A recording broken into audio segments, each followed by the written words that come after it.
성부와 성자와 성령의 이름으로. 안녕하세요. 김재덕 베드로입니다. 만나서 반갑습니다.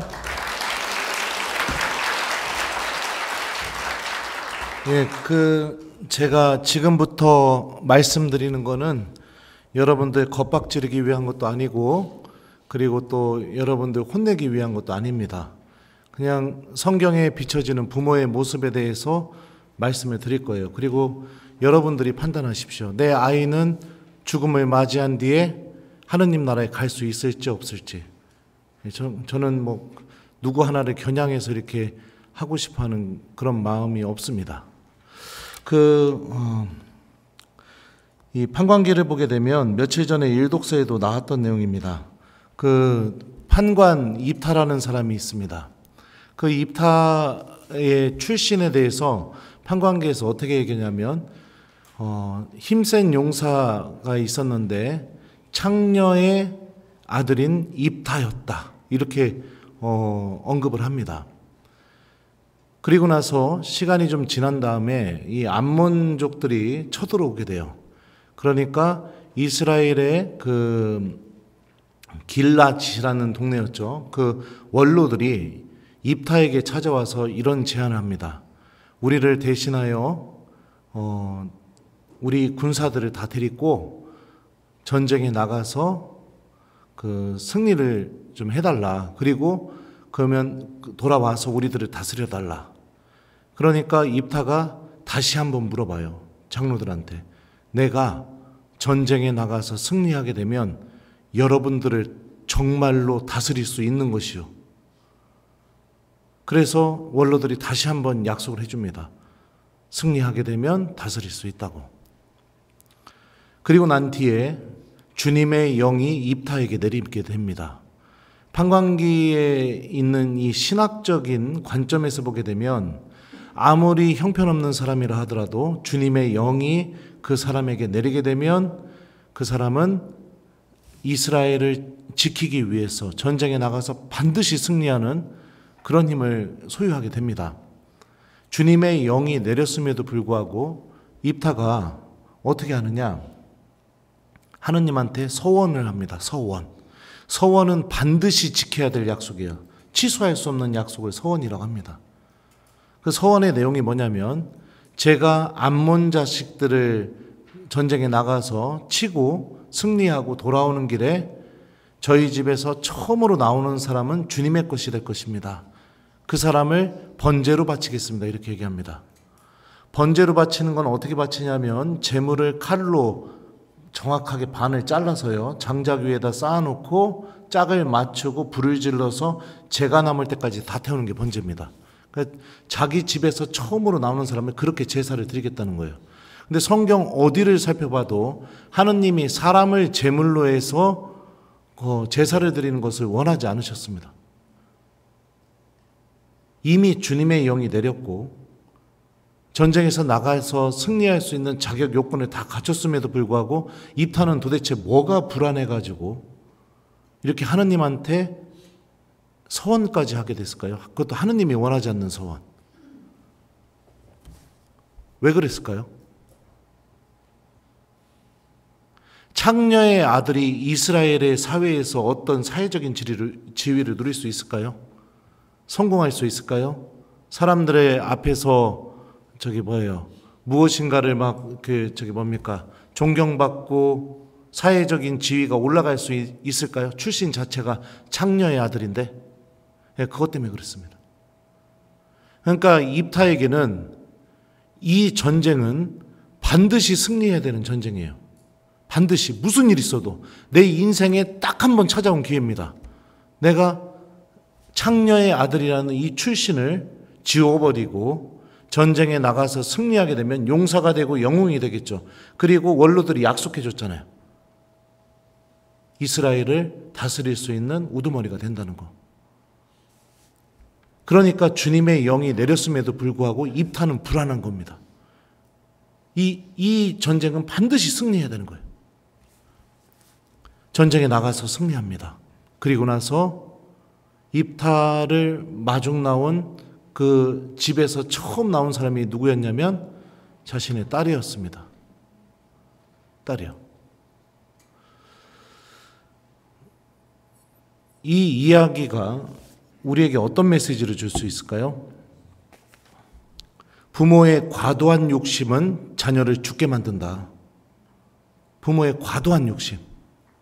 그게 자녀에 대한 욕심이든 개인에 대한 욕심이든지 간에 부모가 정말 멈출 수 없는 욕심을 갖게 되게 되면 그러면 자녀는 죽게 되어 있다는 것을 우리에게 알려주죠. 제 동창신부님 얘기를 들어보니까 이 방학 때 그런 애들이 있대요. 아침부터 시작해서 저녁 10시까지 학원을 다닌대요. 학원을 한 13개를 다닌대요. 애가 13개. 그래서 성당에 왔는데 신부님하고 놀다가 애가 완전히 시무룩해져 가지고선 신부님 저 학원 가야 돼요. 그랬더니 학원 방학인데 그렇게 물어봤더니 네. 학원 몇 개 다니는데 13개요. 그러면 그중에 네가 정말로 하고 싶은 건 몇 개인데 2개요. 그럼 나머지는 왜 하니? 그랬더니 엄마가 하라고 했어요. 네. 이게 지금 오늘날 우리 가톨릭 아이들의 현실입니다. 현실이요. 부모가 못 이룬 꿈, 부모가 갖고 있는 욕심, 그거 다 자녀들한테 투영해가지고 아이들을 병들어가게 만들고 있습니다. 신앙을 잃어버리는 것에 대해서 아랑곳하지 않습니다. 애가 학교에 가서 1등을 한 성적표를 가져오면 무진장 기뻐하겠죠. 근데 어느 날 하느님이 너무 보고 싶어서 학원을 안 가고 미사에 가게 되면 그 아이는 어떻게 될까요? 엄마가 잘했다고 할까요? 잘했다는 엄마도 있겠지만 뒤지게 혼내는 엄마들이 더 많을 겁니다. 그죠?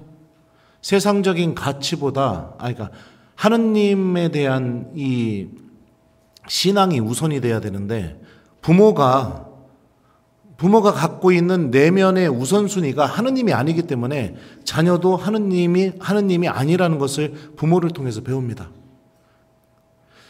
보통 본당에서 보면요, 아이들 초등학생 때부터 시작해서 중학생, 고등학생까지 교리를 아주 성실하게 가르칩니다. 저의 본당 같은 경우는 그래요. 제가 직접 또 가르쳐요. 애들을요. 그런데 시간이 지나면 아이들이 냉담을 합니다. 그렇게 교리를 배웠음에도 불구하고. 무엇이 문제일까요? 무엇이 문제일까요? 성당에서 하느님에 대해서 배운 그 내용을 부모랑 집에 가서 단 한 번도 해본 적이 없는 겁니다. 같이 기도를 해본 적도 없고 말씀을 읽고 묵상해 본 적도 없고 그런 거예요. 성당에서 하는 이야기는 다 거짓말인 거예요. 아이한테. 그냥 내 삶과는 상관없는 이야기들. 부모가 하느님께 의지하고 하루를 시작하면서 자녀들과 함께 기도하면서 주님께 감사드리고 하루를 마치고 나서 내가 오늘 어떻게 살았는지 성찰하고 함께 기도하고 성모님께 가정을 봉헌하고 이런 게 하나도 이루어지지 않기 때문에 일상의 삶 안에서 아이들이 배우는 건 뭘까요? 기도 안 해도 되는 법, 미사 안 가도 되는 법, 하느님 버리는 방법, 이걸 다 부모한테 배우고 있습니다. 부모에게요. 그리고 성적과 돈, 좀 나이가 커지게 되게 되면 직장과 돈, 이게 행복의 기준이에요. 그런데 예수님은 이렇게 말씀하셨죠. 너희는 하느님과 재물을 함께 섬길 수는 없다.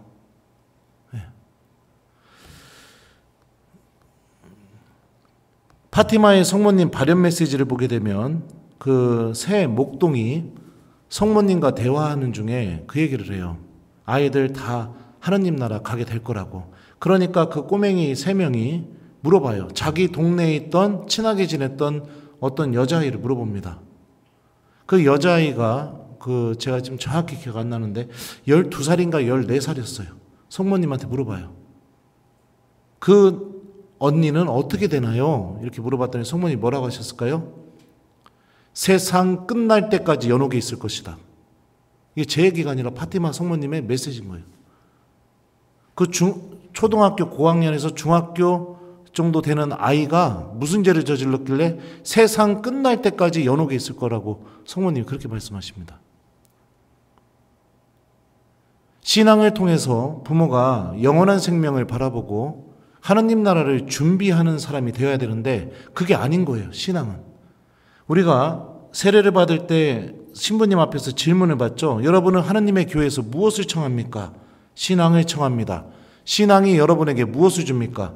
영원한 생명을 줍니다. 여러분들 지금 이 자리에 앉아 있고 여러분들 몸에 성호경이 그어지고 미사에 와서 성체를 모시고 주님의 말씀을 듣는 이유, 영원한 생명 얻기 위해서 오시는 겁니다. 내일 복음이기도 합니다. 너희는 좁은 문으로 들어가라. 마태복음의 내일은 루카복음이지만 마태복음도 그 얘기를 합니다. 근데 거기서 예수님이 뭐라고 하냐면 세상 마지막 날에 많은 사람들이 와서 나에게 이렇게 말할 것이다. 주님, 저희가 주님의 이름으로 주님과 함께 먹고 마셨고 주님께서는 저희들이 사는 동네에서 길에서 가르치셨습니다. 근데 예수님이 뭐라고 하신다고 했어요? 내일 복음이요? 내게서 물러가라. 나는 너희를 알지 못한다. 마태복음은 더 구체적으로 얘기합니다. 나에게 주님 주님 한다고 모두 하늘나라에 들어가는 것이 아니다. 하늘에 계신 내 아버지의 뜻을 실행하는 이라야만 들어간다. 그날에 많은 사람들이 나에게 와서 이렇게 말할 것이다. 주님, 저희가 주님의 이름으로 예언을 하고 마귀들을 쫓아내고 주님의 이름으로 기적을 일으키지 않았습니까? 그때 나는 이렇게 말할 것이다. 나는 너희들이 누군지 모른다. 내게서 물러가라. 이 불법을 일삼는 자들아. 신앙생활이라는 것은 바로 주님의 뜻을 그분의 말씀 안에서 알아듣고 하루하루 그분의 말씀을 실천하면서 살아가는 삶. 이게 신앙생활입니다. 힘든 일이 있을 때는 묵주 들고 기도하죠. 그리고 그 일이 해결되면 어떡합니까? 다시 기도가 사라집니다. 애도 그대로 배웁니다. 미사, 기도, 고해성사 이거는 평상시에는 다 외면했다가 가족 중에 누군가가 아프거나 아니면 나에게 급한 일이 생기게 되거나 아니면 뭐 중요한 시험을 앞두고 있거나 그때 가서 붙잡습니다. 그리고 나서 다시 버려요. 이거 누구한테 배운 거예요? 부모에게 다 배운 겁니다. 부모에게.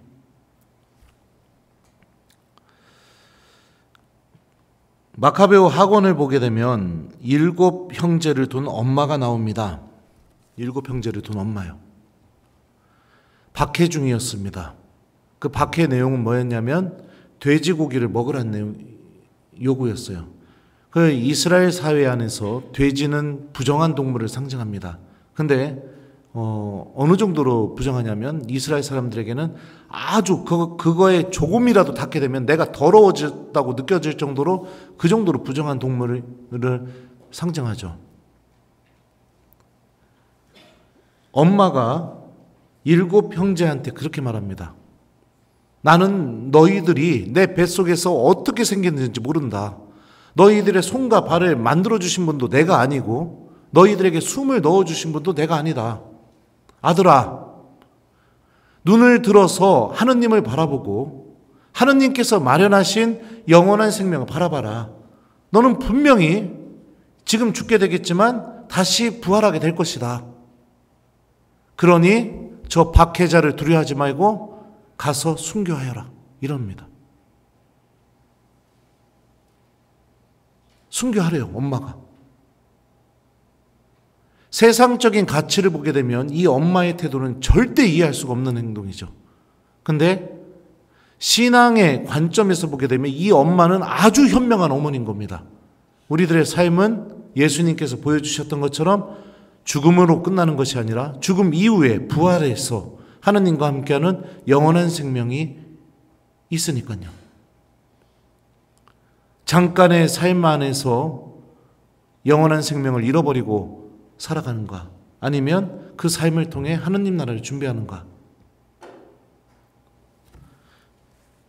아마도 미쳤다고 할 겁니다. 믿음이 없는 사람들은. 자기 자녀들 보고 죽으라고. 막내가 죽기를 망설이니까 엄마가 그 얘기를 해요. 조상들의 언어로, 히브리 말로. 내 형들을 본받고 너도 형들을 따라서 가라고. 하느님을 믿으라고, 죽으라고. 율법을 어기고 그 부정한 동물을 내 입에 닿게 하지 말고 하느님을 믿고 형들을 따라서 가라고. 그래서 막내도 얘기해요. 지금 뭐 하고 있냐고. 당장 나 죽이라고. 그래서 숨겨버려요. 엄마도 숨겨하고 다 숨겨합니다.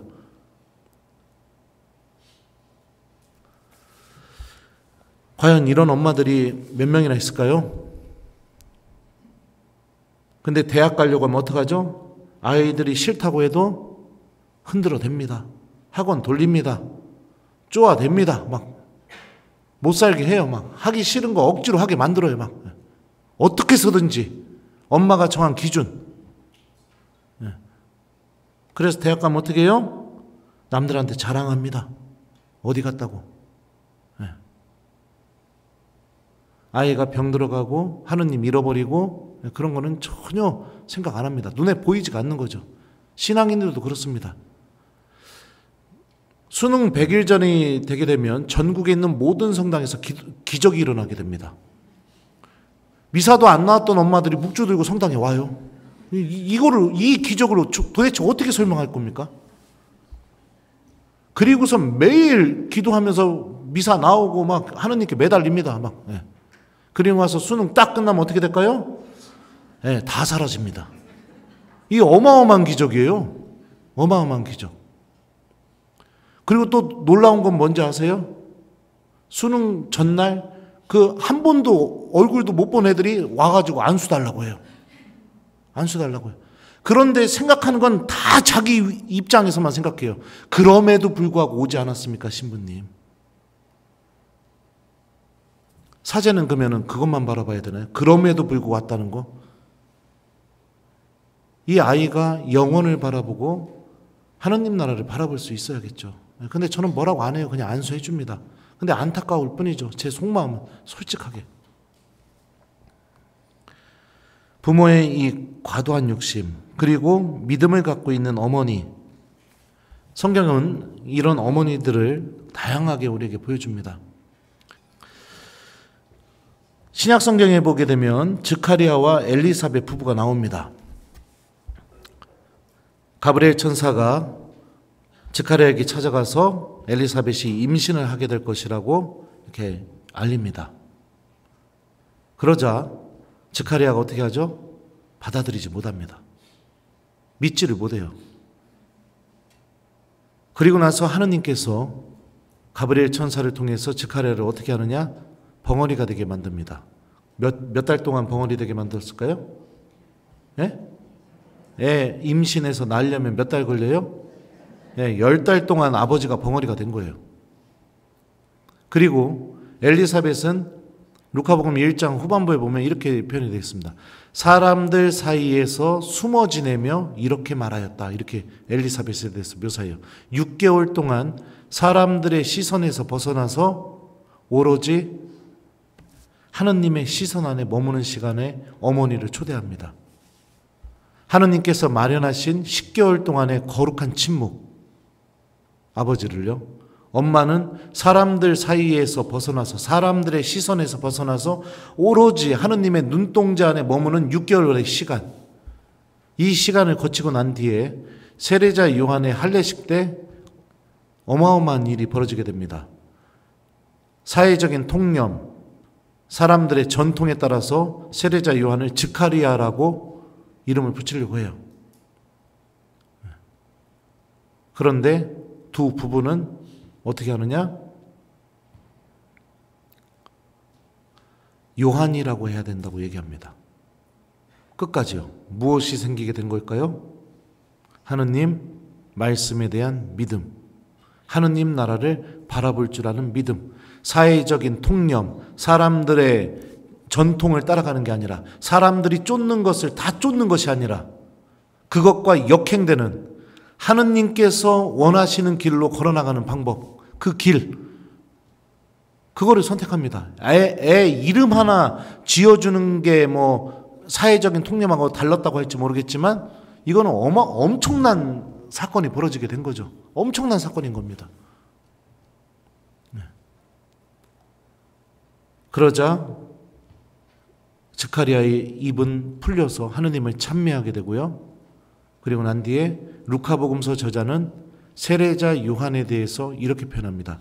정녕 주님의 손길이 그를 보살피고 계셨던 것이다. 주님의 손길이 세례자 요한을 보살피고 있었던 게 무엇을 의미할까요?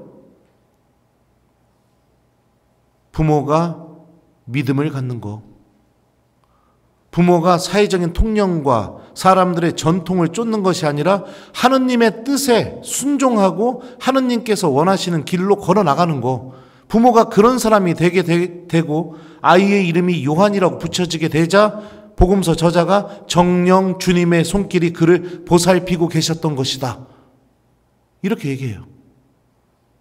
여러분들 자녀들, 하느님의 손길이 여러분들의 자녀들을 보살피기를 원합니까? 그렇다면 여러분들 신앙인이 되십시오. 신앙인요.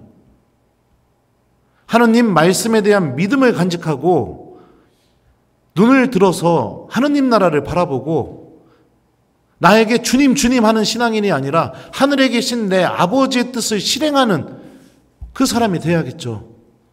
하늘에 계신 내 아버지의 뜻, 하느님 나라 들어갈 수 있는 길이 뭘까요?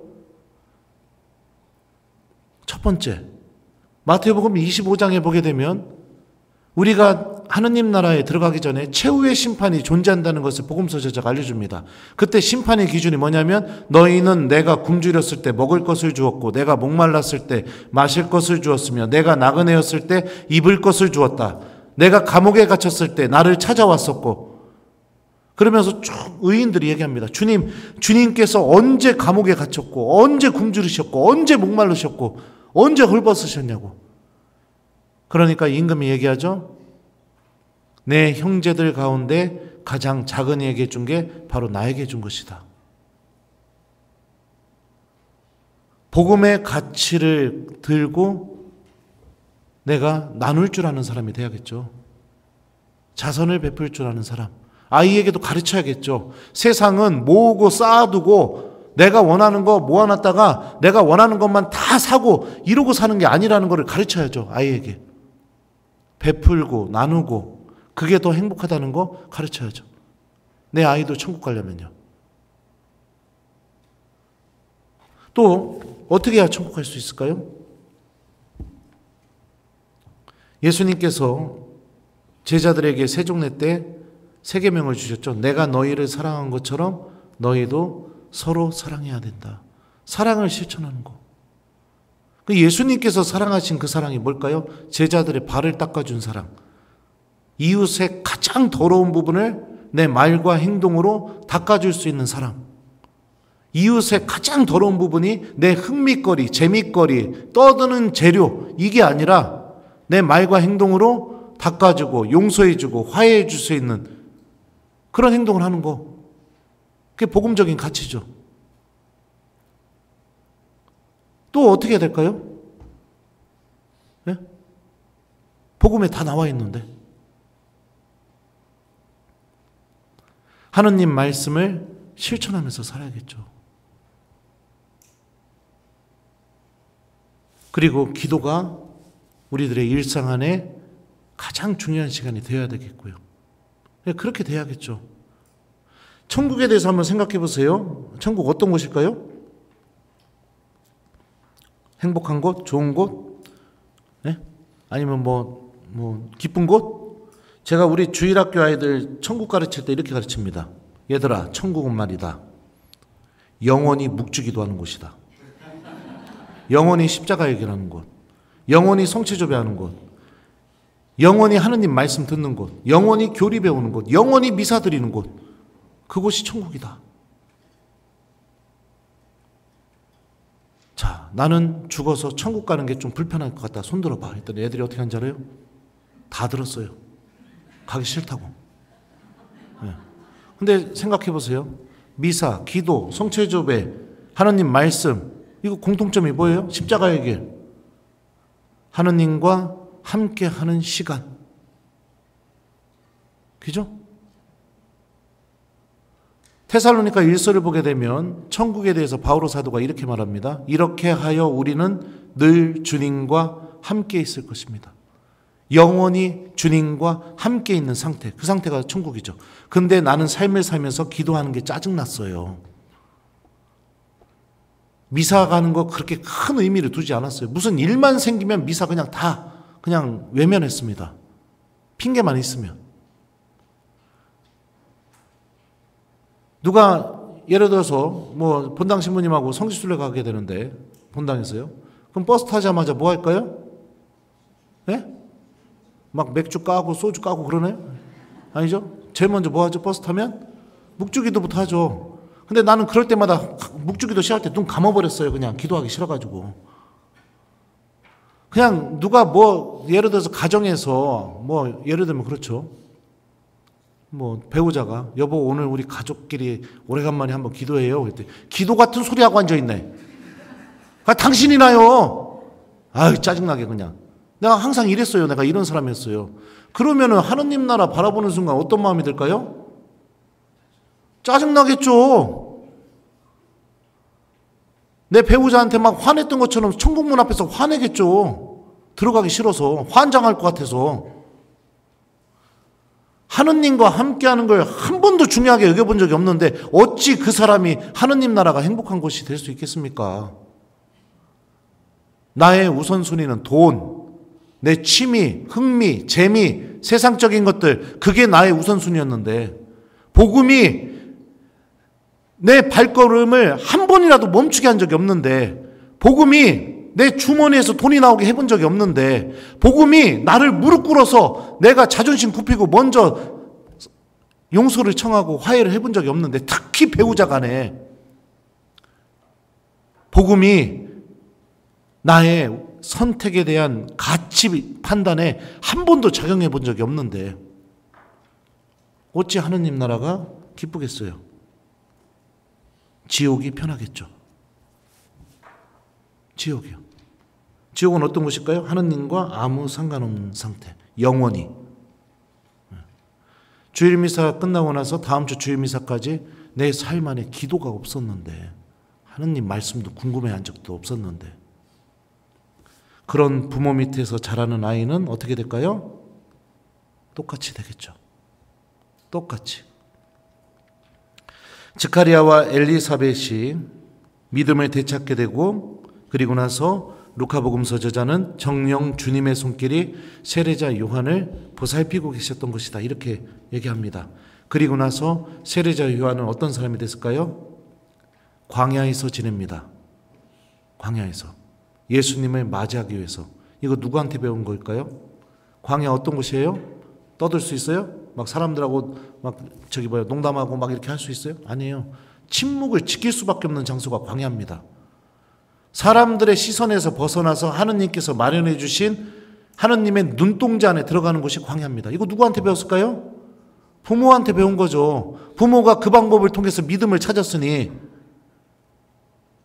주님께서 오시는 길을 준비하기 위해서 가장 탁월한 장소로 세례자 요한이 무엇을 선택했느냐? 내 부모가 믿음을 회복하고 내 부모가 하느님 나라를 바라보게 된 그 방법, 침묵과 하느님의 시선 안에 머무는 곳. 그러니까 광야 안에 들어가게 되죠. 부모에게 다 배우는 겁니다. 부모에게. 혹시 제가 하는 말이 좀 불편한가요? 네, 그럼 뭐 어쩔 수 없어요. 네. 어쩔 수 없어요. 제가 뭐 지어낸 말도 아니고 성경에 있는 말 지금 얘기해주고 있는데 네. 불편하면 어쩔 수 없죠. 그러면 둘 중에 하나예요. 회개하시고 자녀를 살리기 위해서 내가 정말 신앙인이 될 것인가 아니면 신부님이 하는 말 불편하고 듣기 싫으니 그냥 김재덕 신부 한번 그냥 뭐 저런 신부님 다 있어 이렇게 얘기하고 무시하실 것인가 그건 이제 여러분들의 선택인 거죠. 뭐. 네.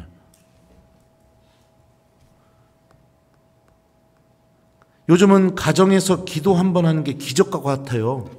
불가능한 일이 돼버렸어요. 가족들이 다 모여서 기도하는 게 불가능한 일. 성당에서는 열심히 봉사하는 교우들이요 가정에 가게 되면은 하나도 기도하지 않아요. 참 그런 모습을 보면 안타깝습니다. 시간이 이제 얼마 안 남았어요. 망했네.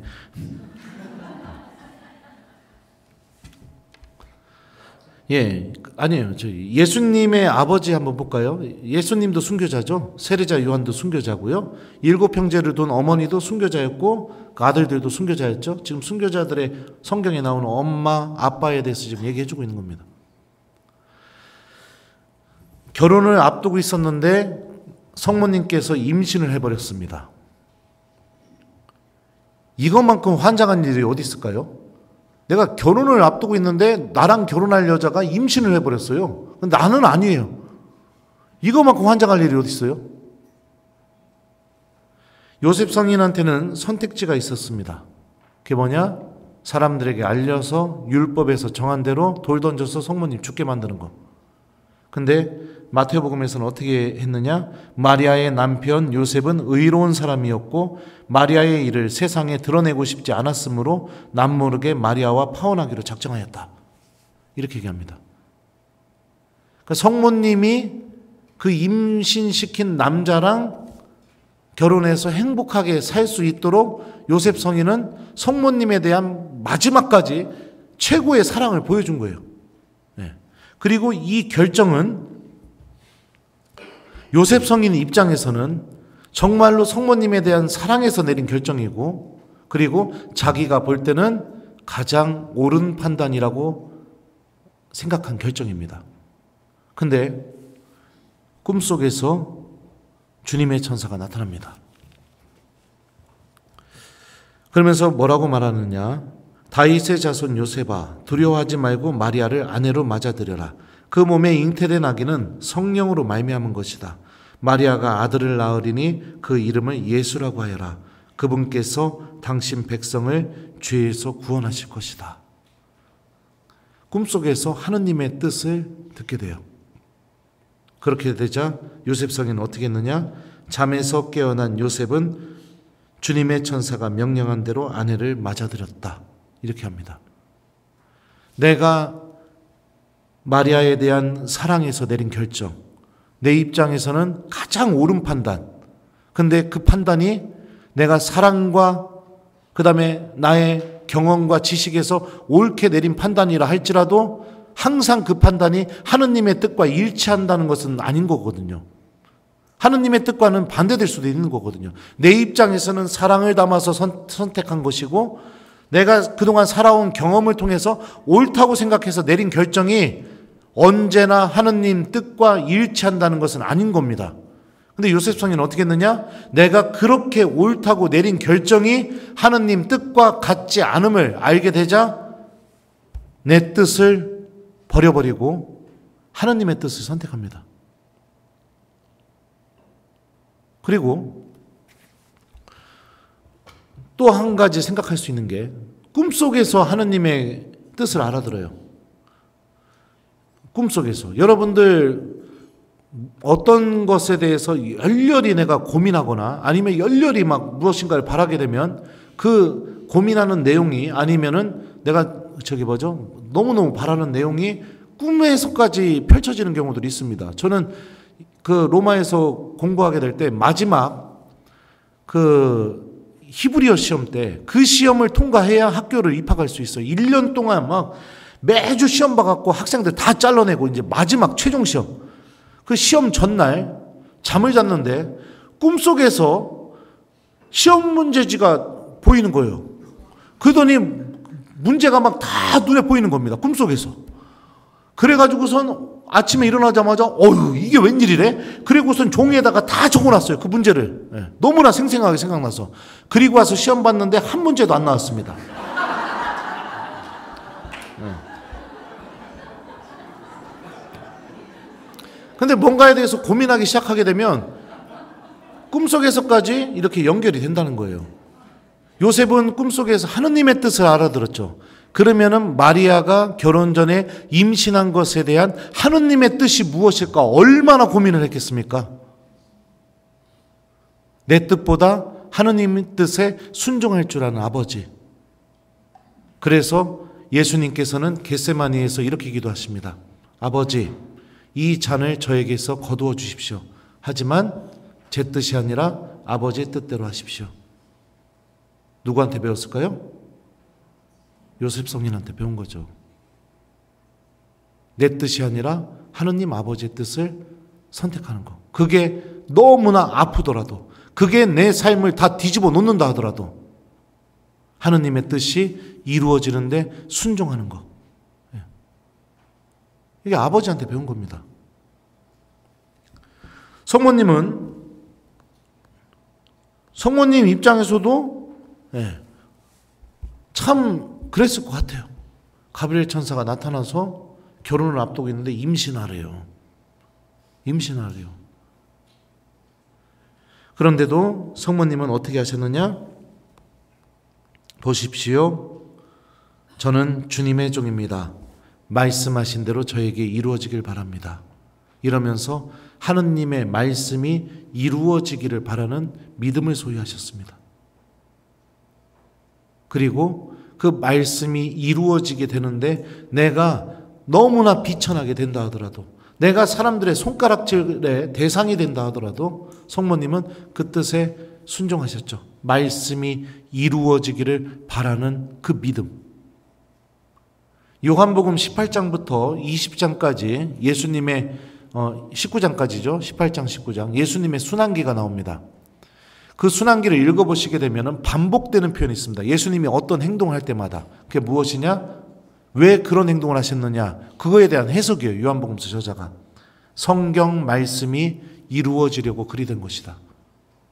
그리고 나서 십자가 위에서 뭐라고 말씀하시느냐? 성경 말씀이 다 이루어진 것을 보시고, 그리고 나서 모든 하느님 말씀을 이루시기 위해서 마지막에 이 말씀하세요. 목마르다. 그리고 난 다음에 다 이루어진 걸 보신 다음에 다 이루어졌다. 이렇게 합니다. 내가 비천하게 되고 내가 고통받고 내 삶이 망가진다 하더라도 하느님 말씀이 이루어지기를 바라는 믿음, 그 믿음을 예수님께서 십자가 위에서 드러내셨어요. 이거 누구한테 배웠을까요? 엄마한테 배웠죠. 엄마한테 배운 거죠. 물론 예수님은 하느님이시니까. 그러지만 또 참 인간이시니까 엄마한테 배운 게 있죠. 당연히. 세상적인 것들을 쫓고 무엇인가 막 부유해지고 그거에 기뻐하는 게 아니라 하느님이, 성모님의 노래에 그렇잖아요. 제 영혼이 주님을 찬송하며 저의 구원자 하느님 안에서 기뻐 뛰노느니 당신 종의 비천함을 굽어보셨기 때문입니다. 이렇게 얘기하잖아요. 굽어보다, 이 히브리 그리스 말로 엠블레포라고 합니다. 이 단어의 뜻은 뭐냐면 뚫어져라 쳐다보다, 이 뜻이에요. 하느님이 나를 뚫어져라 쳐다보는 거. 내가 비천하게 됐는데도 그거를 두고 성모님께 기뻐하시죠.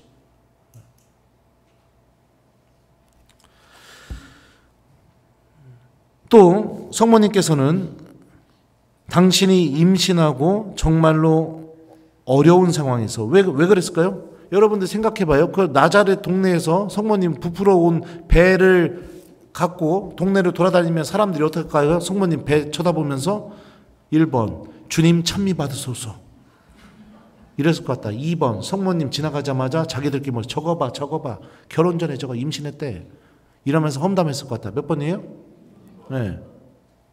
그런 어려운 상황임에도 불구하고 성모님 어떻게 하느냐? 엘리사벳에게 찾아갑니다. 자기보다 더 도움이 필요한 이들에게 다가가세요. 비관할 수 있고 절망적인 상황인데도 성모님은 그 자리에서 일어나서 서둘러 자기에게 도움이 필요한, 자기보다 더 도움이 필요한 엘리사벳에게 찾아가게 됩니다. 그리고 나서 거기서 엘리사벳을 통해서 성령께서 해주시는 말씀을 듣게 돼요. 행복하십니다. 주님께서 하신 말씀이 이루어지라고 믿으신 분. 예수님의 공생 아래서 예수님이 자리에서 일어나서 제일 먼저 찾아간 사람들이 누굴까요? 사회적인 약자들, 절대적인 도움이 필요한 이들, 죄인들, 병자들. 이거 누구한테 배웠을까요? 엄마한테 배웠겠죠. 그리고 나서 예수님도 십자가 위에서 돌아가십니다. 순교하신 거죠.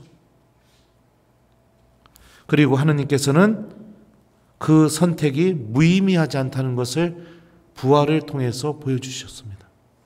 그리고 말씀이 이루어지길 바라는 그 믿음을 소유한 성모님을 하늘로 들어 올리셔서 천상모회관을 씌워주시면서 그 믿음을 소유한 이들의 결국에 결말이 어떻게 되는지를 성모님을 통해서 보여주셨죠. 네.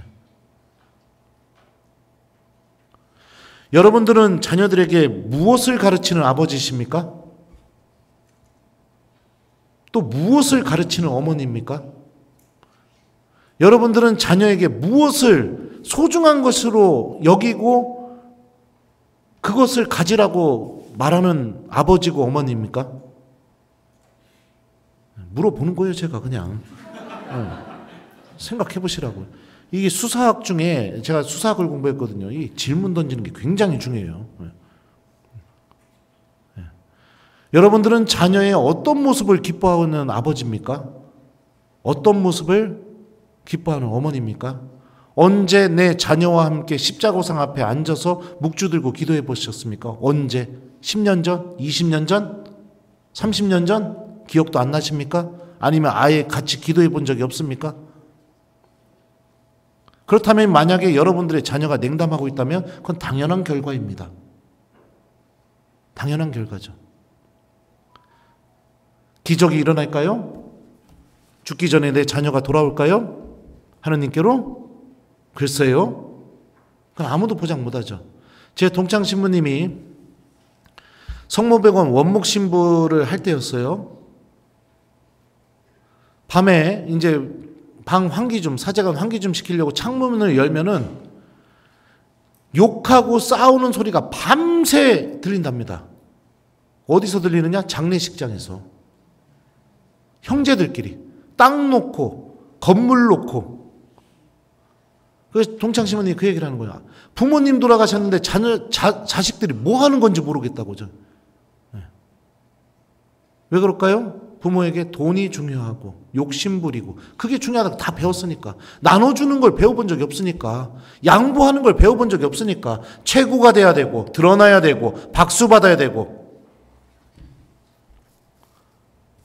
그런 것만 배웠으니까. 그것을 차지하기 위해서 형제들 사이에 지켜야 할 우애, 사랑, 이것까지도 그냥 다 내던져버리고 돈만 보이는 겁니다. 돈만. 네. 돈만. 다 부모에게 배운 거죠. 안타깝습니다. 그런 거 보면은요.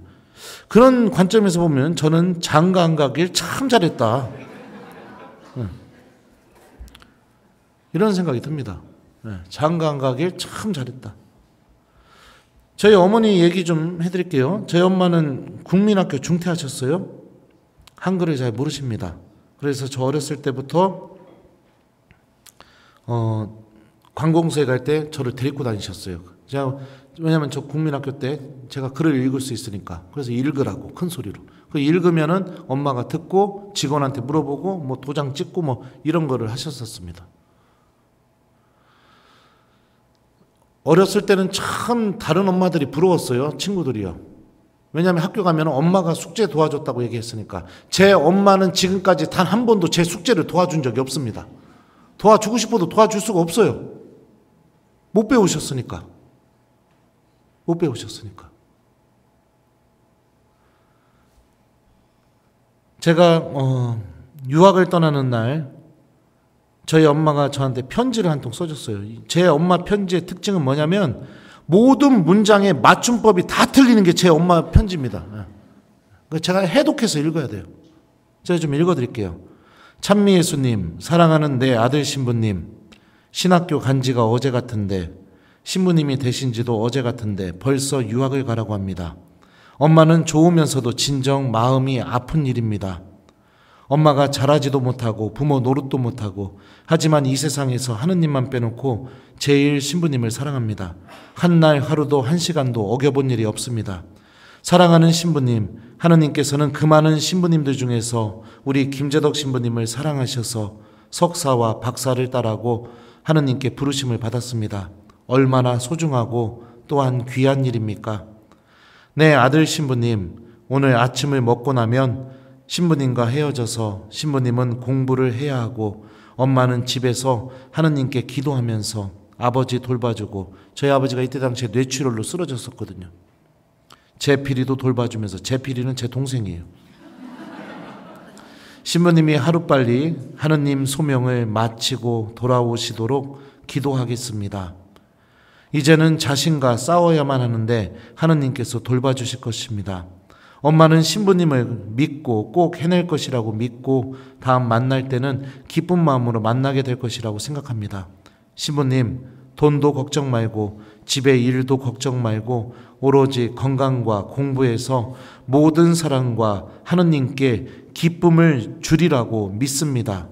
엄마는 배우지 못해서 많은 사람들에게 아무 잘못 없이 무시당하고 천대받고 살아왔습니다.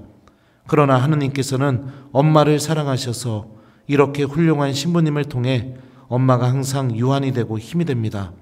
사랑하는 내 아들 신부님, 부디 가서 담배도 조금만 피우고 몸도 건강하게 지키세요.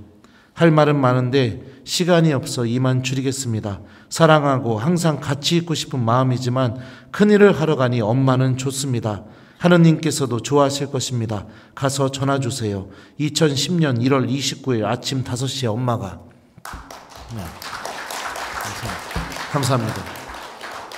제가 유학 발령 났을 때 본당 신자들이 그랬습니다. 신부님 영전하셨네요. 신부님 출세하셨네요. 이게 교우들이 저에게 해줬던 말이에요. 근데 저희 엄마는 유학 가는 저에게 뭐라고 얘기했느냐? 신부님 하느님께 부르심 받았습니다. 신부님, 이 일은 하느님과 교회를 위해서 얼마나 소중하고 귀한 일입니까? 하느님께서도 기뻐하실 겁니다. 국민학교 중퇴한 엄마가 저에게 해준 말이에요. 신앙을 갖고 있으니까 같은 것을 보더라도 다르게 보이는 거죠. 신앙을 갖고 있으니까. 중고등학교 때 제가 그때는 얼굴이 참 반반했었거든요. 동네 여자애들이 저를 놔두지를 않았어요. 사귀면은 우리 엄마는 어떻게 했느냐, 묵주 들고 찾아가가지고선 제가 누구랑 사귄다는 거 알면은 찻집에서 둘이 따로 만나갖고 엄마가 들고 있는 그 묵주를 그 여자애한테 주면서, 얘야, 우리 제덕이 신부될 아이란다. 이 묵주로 기도 좀 해주렴. 그래가지고 사귀던 여자애 다 띄어버렸슈, 우리 엄마는. 신학교에 입학하게 되자 저희 어머니는 새벽 5시에 성당에 가서 지금까지도 저를 위해서 기도하고 계십니다. 복집하셨습니다.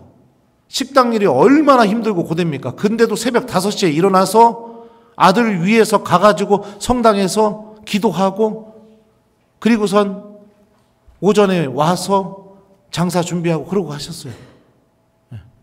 한 번은 신학생 때 청년들하고 실컷 놀고 들어왔는데 거의 12시 다 됐을 때요. 십자고상 앞에서 촛불 켜놓고 저 들어올 때까지 묵주기도 바치고 있는 거예요. 성모님한테 내 아들 지켜달라고, 내 아들 사제되게 지켜달라고. 다리가 끊어지고 천근만근해도 기도가 멈춰진 적이 없었습니다. 그러니 어찌 그 엄마 얼굴에다 대고 나 장가가겠습니다, 이 소리를 어찌 하겠습니까? 어찌. 저 엄마의 기도가 없었으면 사제 되지도 못했습니다. 엄마의 기도가 없었으면 유학 가갖고 학위도 못 따고 왔어요. 얼마나 자존심 상해갖고 때려치고 싶은 마음이 얼마나 많았었는데요. 그냥 술 먹으면 그 같이 유학했던 신부 한 명 있는데 타교구 신부예요. 그 신부는 특징이 뭐냐면 제가 술 먹고 막 그냥 다 때려치고 가야겠어 그러면은 말리지 않고 그냥 막 계속 부추기는 신부가 있어요. 막 뭐하러 공부하냐, 가라고 막. 그래가지고서 막 짐 싸다가 책상에서 이제 그 서랍 빼가지고 그냥 탁 박스에다 벗는데 뭔 종이 쪼가리가 있길래 이건 뭐요 하고 딱 펼쳐드리고 우리 엄마 편진 거예요. 그거 읽고선 주저앉아서 또 울고 다시 짐 풀고. 하느님이 원하신다는 걸 알려주신, 하느님이 원하신다는 걸. 어렸을 때 저는 굉장히 개구쟁이였어요. 그래서 유튜브 구독자들 아시겠지만 불장난해서 논도 태워봤습니다. 논 태우면 어떤 일이 벌어지는지 알아요? 쌀값 다 물어줘야 돼. 1년 농사. 소방차, 경찰차 출동되고요. 부모님이 가서 손이 발이 되게 빌어야 됩니다. 아담과 하와가 죄짓고 나무 그늘 속에 숨어 있었던 것처럼 국민학교 그 운동장에서 밤늦게까지 숨어 있다가 집에 들어갔다가 아버지한테 붙잡혀갖고 두드려 맞았죠. 처음 맞았죠. 동네에 하나밖에 없는 오락실에서 놀다가 하도 심심해가지고 문방구에 가서 폭죽을 샀습니다. 폭죽을 사가지고선 또 동네에 있는 공중변소가 있었는데 굉장히 작은 마을이었어요. 거기에 가서 밤에 불을 붙여갖고 폭죽을 공중변소에다 다 집어 던졌어요. 그랬더니 막 팡팡팡팡 하면서 막 번쩍번쩍 할 거니까 어떤 아저씨가 똥 놓다가 바지도 안 올리고 막 나온 거예요. 너무 재밌어가지고 다시 오락실에 가서 동네 친구들 다 모아놓고 야 니들도 해봐라. 니들도 해봐라. 너무 재밌다. 그 아저씨가 오락실 주인이었습니다. 귀때기 붙잡혀갖고 집까지 끌려가서 왜냐면 동네니까 다 하니까요. 부모님한테 아들 교육 똑바로 시키라고 막 그리고서 또 쳐맞았죠. 그리고 나서 한 달 반인가 지나고 난 뒤에 시간이 좀 지난 다음에 제가 냉담을 시작했습니다. 성당을 한 달 반 동안 안 가기 시작했어요. 그리고 어디로 갔느냐? 성당 갔다 오는 시간을 딱 따져가지고 그만큼 오락실에 있었어요. 근데 뒤에서 누가 눈알이 튀어나올 정도로 뒤통수를 때리더라고요. 맞고 나서 보니까 아빠인 겁니다. 아빠. 저하고 동생하고 현행범으로 붙잡혀서 그때 승용차도 없었어요. 오토바이에다가 저랑 동생 태워가지고 막 어디로 가더니 알지도 못하는 다리에다가 내려놓더니 그러는 거예요. 처음으로 저희 아버지가 이런 말 했습니다. 니들 버리겠다고. 아버지는 기도 안 하는 아들, 미사 안 가는 아들 필요 없다고, 버리겠다고. 그래서 아빠가 진짜 버릴까봐 바퀴 붙잡고 울었어요. 바퀴 붙잡고 갈까봐 막 살려달라고 막. 나중에 아버지한테 물어봤습니다. 신부가 된 뒤에 어렸을 때 왜 이렇게 기도시키고 그랬냐고. 저희 아버지가 개인적인 하느님 체험이 있습니다. 묵주기도 하시다가 마지막 영광송 바칠 때 그 묵주 끝에서 아버지 증언에 의하면 한 번도 보지 못한 오색 찬란한 빛이 쏟아져 나왔답니다. 그리고 그 끝이 스탠레이스 들어있는데 저희 아버지 묵주는 정확하게 반이 노랗게 타 있습니다. 실제로. 그 얘기를 하시더라고요. 나는 묵주기도를 통해 하느님이 살아계시다는 걸 체험한 사람이다. 하느님이 살아계시다는 걸 체험하니까 내 아들이 좋은 대학 가고 좋은 직장 구하는 것도 너무 중요하지. 부모로서 욕심나지. 근데 더 중요한 게 뭐냐면 내 아들이 너랑 동생이 적어도 지옥은 가지 말아야 될 거 아니냐. 그게 더 중요하더라. 저는 국민학교 중퇴한 엄마에게 성체조배를 배웠습니다. 신학교 입학하자마자. 방학 때마다 엄마가 저를 데리고 새벽에 성체조배를 다니셨어요. 아무것도 모르는 그 엄마를 통해서. 저는 아버지를 통해서 묵주기도를 배웠습니다. 저희 아버지가 그 얘기를 하시더라고요. 신부님 되면은 부제 때요. 서품 앞두고 나서 미사 끝나고 나오는 신자들 옷을 잘 입었던 못 입었던 악수 꼭 해주는 신부님 되라고. 저 지금 사제된 지 18년째거든요. 그 약속 지키고 있습니다. 아버지한테 배운 대로 하고 있어요. 엄마는 저한테 그 얘기를 하시더라고요. 복집하셨었거든요. 신부님이 되면 교우들한테 맨날 얻어먹지만 말고 2번 얻어먹으면 꼭 1번 사라고. 그리고 교우집 가서 팔아줄 때는 한 집만 다니지 말고 공평하게 돌아다니면서 다녀라. 그리고 교우집에서는 카드 긁지 말고 현찰 내라. 이것도 지키고 있습니다. 지키고 있어요. 그래서 교우들한테 사랑을 참 많이 받고 있습니다. 사랑을 참 많이 받고 있어요. 여러분들은 어떤 부모가 되고 싶습니까? 자녀에게 무엇을 물려주고 싶습니까? 아파트요? 통장요? 돈요? 무엇을 물려주고 싶습니까? 네. 그렇다면 이번 피정을 통해서 정말로 내가 어떤 부모가 되어야 될지, 그리고 내 자녀에게 무엇을 물려주는 것이 정말 소중한지 깨닫고 느끼고 다짐하고 또 주님께 은총 청하는 피정이 되셨으면 좋겠어요. 성경에 있는 부모들은요, 천국을 향해서 걸어간 부모들은 인생이 다 망했습니다. 하지만 하느님이 그 사람들을 기억하고 계셨고 그 사람들은 누구보다도 하늘나라에서 주님 옆에서 영원한 생명을 누리고 있습니다.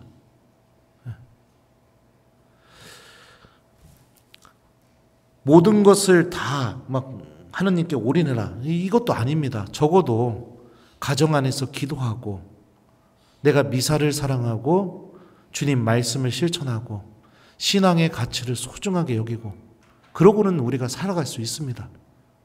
사랑이, 하느님에 대한 사랑이 없으니까 그게 짐이라고 느껴지는 겁니다. 짐이라고. 아무튼 저는 이제 본당 가서 미사해야 되기 때문에 여러분들 망했어요 지금. 미사 6시 미사인데 지금 가서 애들하고 또 뿅망치 들고 미사해야 됩니다. 아무튼 여러분들 정말로 성경이 이야기하는 자녀를 살리는 부모, 자녀를 하느님 나라로 데리고 가는 부모, 자녀에게 영원한 생명을 선물로 주는 부모가 되셨으면 좋겠습니다. 마침 기도하겠습니다. 성부와 성자와 성령의 이름으로. 주님께서 여러분과 함께 전능하신 천주 성부와 성자와 성령께서는 여기 있는 저희 모두에게 강복하소서. 성부와 성자와 성령의 이름으로 아멘. 부족한 강의 들어주셔서 감사합니다.